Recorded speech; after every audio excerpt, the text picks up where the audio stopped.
Deuteronomy chapter 29. These are the words of the covenant which Yahweh commanded Moses to make with the children of Israel in the land of Moab, in addition to the covenant which he made with them in Horeb. Moses called to all Israel and said to them, "Your eyes have seen all that Yahweh did in the land of Egypt to Pharaoh and to all his servants and to all his land, the great trials which your eyes saw, the signs, and those great wonders. But Yahweh has not given you a heart to know, eyes to see, and ears to hear to this day. I have led you 40 years in the wilderness. Your clothes have not grown old on you, and your shoes have not grown old on your feet. You have not eaten bread, neither have you drunk wine or strong drink, that you may know that I am Yahweh your God. When you came to this place, Sihon the king of Heshbon and Og the king of Bashan came out against us to battle, and we struck them. We took their land and gave it for an inheritance to the Reubenites, and to the Gadites, and to the half-tribe of the Manassites. Therefore keep the words of this covenant and do them, that you may prosper in all that you do.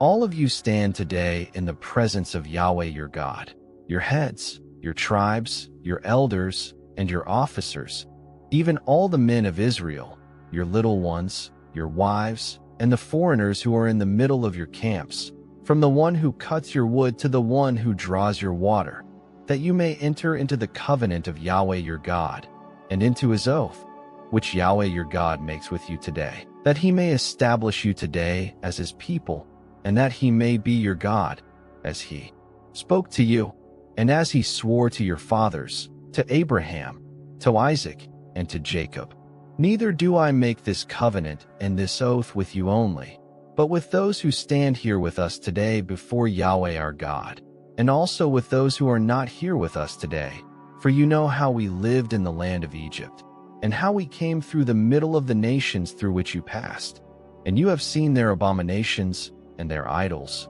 wood and stone, silver and gold, which were among them, lest there should be among you man, woman, family, or tribe whose heart turns away today from Yahweh our God, to go to serve the gods of those nations, lest there should be among you a root that produces bitter poison. And it happen, when he hears the words of this curse, that he bless himself in his heart, saying, I shall have peace, though I walk in the stubbornness of my heart, to destroy the moist with the dry.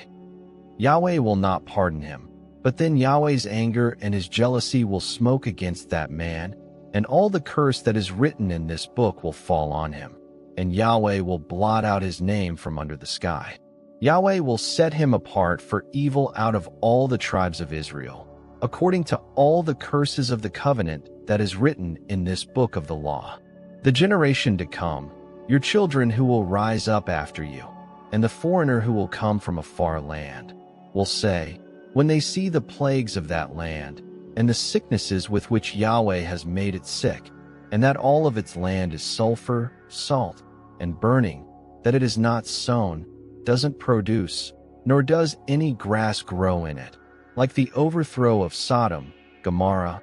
Admah, and Zeboim, which Yahweh overthrew in his anger, and in his wrath. Even all the nations will say, why has Yahweh done thus to this land? What does the heat of this great anger mean?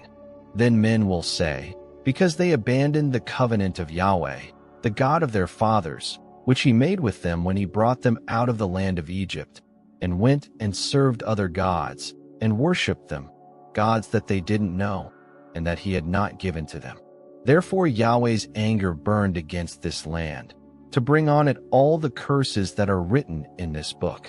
Yahweh rooted them out of their land in anger, in wrath, and in great indignation, and thrust them into another land, as it is today. The secret things belong to Yahweh our God, but the things that are revealed belong to us and to our children forever, that we may do all the words of this law.